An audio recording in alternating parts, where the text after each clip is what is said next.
Hi friends, welcome back to Soumya's cooking channel. ಯಾರೆಲ್ಲ ನಮ್ಮ ಚಾನಲ್ನ ನೋಡ್ತಾ ಇದ್ದೀರೋ ಪ್ಲೀಸ್ ಒಂದು ಸಬ್ಸ್ಕ್ರೈಬ್ ಮಾಡ್ಕೊಳ್ಳಿ. ಹಾಗೆ ಇವತ್ತು ಕ್ವಿಕ್ಕಾಗಿ ತುಂಬ ಈಸಿಯಾಗಿ ಟೇಸ್ಟಿಯಾಗಿ ಹೇಗೆ ಮ್ಯಾಂಗೋ ಪಿಕ್ಕಲ್ ಅಂದರೆ ಮಾವಿನಕಾಯಿ ಉಪ್ಪಿನಕಾಯಿ ಮಾಡ್ಕೊಳ್ಳೋದು ಹೇಗೆ ಅಂತ ನಾನು ತೋರಿಸ್ತಾ ಇದ್ದೀನಿ. ಇನ್ಸ್ಟೆಂಟಾಗಿ ಬೇಗನೆ ಮಾಡ್ಕೋಬೋದು, ಆವಾಗಲೇ ಮಾಡಿ ಆವಾಗಲೇ ಕೂಡ ನಾವು ತಿನ್ಬೋದು. ತುಂಬಾ ರುಚಿಯಾಗಿರುತ್ತೆ. ಸೊ ಈಗ ಇದು ಮಾಡೋದು ಹೇಗೆ ಅಂತ ನೋಡೋಣ ಬನ್ನಿ. ಇಲ್ಲಿ ನಾನು ಆಮಿಣಿ ಮಾವಿನಕಾಯಿ ಅಂತ ಬರುತ್ತಲ್ಲ ಅದನ್ನು ತೊಗೊಂಡಿದ್ದೀನಿ. ಅದನ್ನು ಸಣ್ಣದಾಗಿ ಕಟ್ ಮಾಡಿ ಇಟ್ಕೊಂಡಿದ್ದೀನಿ. ಸಣ್ಣದಾಗಿ ಕಟ್ ಮಾಡಿದಷ್ಟು ಮ್ಯಾಂಗೋ ಏನಾಗುತ್ತೆ, ನಾವು ಉಪ್ಪು ಖಾರ ಹಾಕಿದಾಗ ಬೇಗ ಅಬ್ಸರ್ವ್ ಮಾಡುತ್ತೆ, ಹಾಗೆ ತುಂಬ ಚೆನ್ನಾಗಿ ಟೇಸ್ಟಾಗೂ ಕೂಡ ಇರುತ್ತೆ. ಸೊ ಹಾಗಾಗಿ ಇಲ್ಲಿ ನಾನು ಸಣ್ಣದಾಗಿ ಕಟ್ ಮಾಡಿ ಇಟ್ಕೊಂಡಿದ್ದೀನಿ. ಈಗ ಇದಕ್ಕೆ ನಾನು ಒಂದು ಪೌಡ್ರು ಕೂಡ ಬಳಸ್ತೀನಿ. ಅದಕ್ಕೆ ಏನೇನು ಬೇಕು ಅಂತ ನೋಡೋಣ ಬನ್ನಿ. ಇಲ್ಲಿ ನಾನು ಒಂದು ದೊಡ್ಡ ಸ್ಪೂನ್ ತೊಗೊಂಡಿದ್ದೀನಿ. ಅದರಲ್ಲಿ 1 ಸ್ಪೂನಷ್ಟು ಜೀರಿಗೆ, 1 ಸ್ಪೂನಷ್ಟು ಸಾಸಿವೆ, ಹಾಗೆ 1/4 ಸ್ಪೂನಷ್ಟು ಮೆಂತ್ಯ, ಇದಿಷ್ಟನ್ನು ಹಾಕ್ಕೊಂಡು ಚೆನ್ನಾಗಿ ನಾವು ಫ್ರೈ ಮಾಡ್ಕೋಬೇಕು. ಫ್ರೈ ಮಾಡ್ಕೊಳ್ಳೋದು ಅಂದರೆ ತುಂಬ ಏನು ಫ್ರೈ ಮಾಡೋ ಅವಶ್ಯಕತೆ ಇಲ್ಲ, ಸ್ವಲ್ಪ ಅದು ಚಿಟಪಟ ಅಂತ ಅನ್ನಬೇಕು, ಅಲ್ಲಿವರೆಗೆ ನಾವು ಫ್ರೈ ಮಾಡಿಕೊಂಡ್ರೆ ಸಾಕು. ಈಗ ಅದನ್ನೆಲ್ಲ ಹಾಕ್ಕೊಂಡು ನೀಟಾಗಿ ಫ್ರೈ ಮಾಡ್ಕೊಳ್ಳೋಣ. ಹಾಗೆ ಇಲ್ಲಿ ನಾನು ಖಾರಕ್ಕೆ ಖಾರದ ಪುಡಿನ ಬಳಸ್ತೀನಿ. ಬಟ್ ಇಲ್ಲಿ ಕಲ್ಲರ್ ಬರೋದಕ್ಕೋಸ್ಕರ ನಾನು ಬ್ಯಾಡಗಿ ಮೆಣಸಿನ್ಕಾಯಿನ 1-2-3 ಮುರಿದು ಇದಕ್ಕೇ ಸೇರಿಸ್ಕೊಂಡು ಅದನ್ನು ಫ್ರೈ ಮಾಡಿಕೊಂಡು ಮಿಕ್ಸಿ ಜಾರಲ್ಲಿ ನೀರು ಹಾಕದೆ ಪೌಡ್ರ್ ಮಾಡ್ಕೋಬೇಕು. ಈ ಥರ ಪೌಡ್ರ್ ಮಾಡಿಕೊಂಡು ಆನಂತರ ನಾವು ಮಾವಿನಕಾಯಿಗೆ ಸೇರಿಸ್ಕೊಂಡ್ರೆ ಆಯಿತು. ಇದೊಂದು ಪೌಡ್ರು ನಾವು ಮಾಡಿ ಹಾಕಿದ್ರೆ ಸಾಕು, ಟೇಸ್ಟು ತುಂಬ ಚೆನ್ನಾಗಿ ಬರುತ್ತೆ. ಎಲ್ಲರೂ ಕೂಡ ಇಷ್ಟಪಟ್ಟು ತಿಂತಾರೆ. ನಾವು ಸುಮ್ಮನೆ ಹಾಕಿ ಮಾಡ್ಬೋದು, ಈಗ ಬರೀ ಉಪ್ಪು ಖಾರ ಅದನ್ನು ಹಾಕಿ ಮಾಡಿ ಕೂಡ ತಿನ್ಬೋದು. ಬಟ್ ಅದಕ್ಕಿಂತ ಈ ಥರ ಮಾಡಿದಾಗ ತುಂಬ ಚೆನ್ನಾಗಿರುತ್ತೆ, ತುಂಬ ರುಚಿಯಾಗಿರುತ್ತೆ. ನೀವು ಒಂದ್ಸರಿ ಟ್ರೈ ಮಾಡಿ, ಇದು ಒಂಥರ ರುಚಿ ಅಂತ ಅನಿಸುತ್ತೆ. ಈಗ ನಾನು ಇದೆಲ್ಲನೂ ಕೂಡ ಫ್ರೈ ಮಾಡ್ಕೊಂಡಿದ್ದು ಆಯಿತು. ಇದನ್ನು ಸ್ವಲ್ಪ ತಣ್ಣಗೆ ಹಾರೋದಕ್ಕೆ ಬಿಡಬೇಕು. ತಣ್ಣಗೆ ಹಾರಿದ ಮೇಲೆ ನಾವು ಮಿಕ್ಸಿ ಜಾರ್ಗೆ ಹಾಕ್ಕೊಂಡು, ನಾನು ಆಗಲೇ ಹೇಳಿದಾಗೆ ಒಂದೇ ಒಂದು ಡ್ರಾಪ್ ನೀರು ಕೂಡ ಹಾಕಬಾರ್ದು, ಹಾಗೆಯೇ ಅದನ್ನು ನುಣ್ಣಿಗೆ ರುಬ್ಕೋಬೇಕು. ನೀರು ಹಾಕಿದಾಗ ಏನಾಗುತ್ತೆ, ಮಾವಿನಕಾಯಿ ನಾವು ಸ್ಟೋರ್ ಮಾಡಿ ಇಡೋದಕ್ಕಾಗಲ್ಲ, ಬೇಗ ಹಾಳಾಗಿಬಿಡುತ್ತೆ. ಸೊ ಹಾಗಾಗಿ ಈಗ ನಾನು ಪೌಡ್ರ್ ಬಂದಿದ್ದು ಆಯಿತು. ಈಗ ಕಟ್ ಮಾಡಿ ಇಟ್ಕೊಂಡಂತಹ ಮ್ಯಾಂಗೋಗೆ ನಾನು ಇದನ್ನು ಸೇರಿಸ್ಕೊತಾ ಇದ್ದೀನಿ. ಇದೆಲ್ಲ ನೀಟಾಗಿ ನುಣ್ಣಿಗೆ ರುಬ್ಬಿ ಪೌಡ್ರ್ ಮಾಡ್ಕೊಂಡಿರೋಂತಹದ್ದು. ಈಗ ಇದಕ್ಕೆಲ್ಲ ಸೇರಿಸ್ಬಿಟ್ಟು ಚೆನ್ನಾಗಿ ಅದನ್ನು ಮಿಕ್ಸ್ ಮಾಡ್ಕೋಬೇಕು. ಮ್ಯಾಂಗೋಗೂ ಮತ್ತು ಪೌಡ್ರನ್ನು ಚೆನ್ನಾಗಿ ಮಿಕ್ಸ್ ಮಾಡ್ಕೋಬೇಕು. ಆಮೇಲೆ ಇದಕ್ಕೆ ಸಣ್ಣದಾಗಿ ಒಂದು ಒಗ್ಗರಣೆ ಹಾಕ್ಕೋಬೇಕು. ಒಗ್ಗರಣೆ ಹಾಕ್ಕೊಂಡಾಗ ಮಾವಿನಕಾಯಿ ತುಂಬಾ ರುಚಿ ಕೊಡುತ್ತೆ, ಹಾಗೆ ಟೇಸ್ಟು ಕೂಡ ಅದ್ಭುತವಾಗಿ ಬರುತ್ತೆ. ಸೊ ಈಗ ಅದಕ್ಕೆ ಏನು ಬೇಕಂದರೆ 4 ಸ್ಪೂನಷ್ಟು ಎಣ್ಣೆ ಹಾಕ್ಕೊಂಡಿದ್ದೀನಿ. ಎಣ್ಣೆ ಸ್ವಲ್ಪ ಜಾಸ್ತಿ ಹಾಕ್ಕೊಳ್ಳಿ, ಏಕೆಂದರೆ ನಾವು ಸ್ಟೋರ್ ಮಾಡಿ ಇಡೋದ್ರಿಂದ ಮ್ಯಾಂಗೋ ಬೇಗ ಹಾಳಾಗೋದಿಲ್ಲ. ಸೊ ಹಾಗಾಗಿ 4 ಸ್ಪೂನ್, ದೊಡ್ಡ ಸ್ಪೂನಲ್ಲಿ 4 ಸ್ಪೂನಷ್ಟು ಎಣ್ಣೆನ ಹಾಕ್ಕೊಂಡಿದ್ದೀನಿ. ಇದಕ್ಕೆ ಸ್ವಲ್ಪ ಸಾಸಿವೆ, ಆಮೇಲೆ ಕರಿಬೇವು, ಬೆಳ್ಳುಳ್ಳಿ, 4 ಬೆಳ್ಳುಳ್ಳಿನ ನಾನು ಜಜ್ಜಿ ಹಾಕ್ಕೊಂಡಿದ್ದೀನಿ.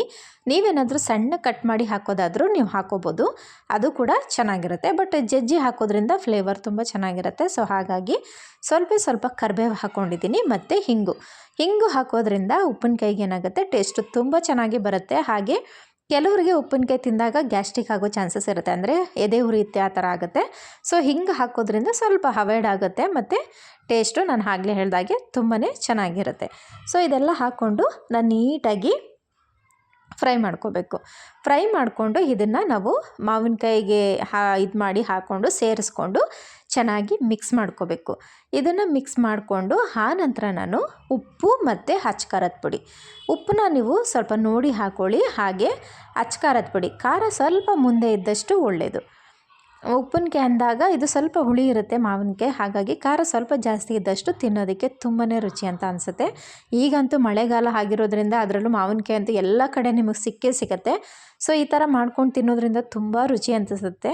ಮತ್ತು ಮ್ಯಾಂಗೋದಲ್ಲಿ ತುಂಬಾ ವೆರೈಟೀಸ್ ಮಾಡ್ತೀವಿ. ಚಿತ್ರಾನ್ನ ಆಗ್ಬೋದು, ಅಥವಾ ರಸಮ್ ಆಗ್ಬೋದು, ಮತ್ತು ಈ ಥರ ಮಾವಿನಕಾಯಿ ಉಪ್ಪಿನಕಾಯಿ ಆಗ್ಬೋದು, ತಂಬುಳಿ ಆಗ್ಬೋದು, ಎಷ್ಟೆಲ್ಲ ವೆರೈಟಿ ನಾವು ಮಾಡ್ಕೋಬೋದು ಈ ಮ್ಯಾಂಗೋ ಸೀಸನ್ನಲ್ಲಿ. ಅಂದರೆ ತುಂಬಾ ರುಚಿ ಅಂತ ಅನಿಸುತ್ತೆ. ಈ ಟೈಮಲ್ಲಿ ಮ್ಯಾಂಗೋ ಬಿಟ್ಟು ಬೇರೆ ಅಡುಗೆಗಳಿಗೆ ನಮಗೆ ಇದೇ ಅನಿಸಲ್ಲ, ಏಕೆಂದರೆ ಸಿಗೋದು ಒಂದು ಟೈಮ್ ಅಲ್ವಾ. ಸೊ ಹಾಗಾಗಿ ಎಲ್ಲರೂ ಇಷ್ಟಪಟ್ಟು ತಿಂತಾರೆ.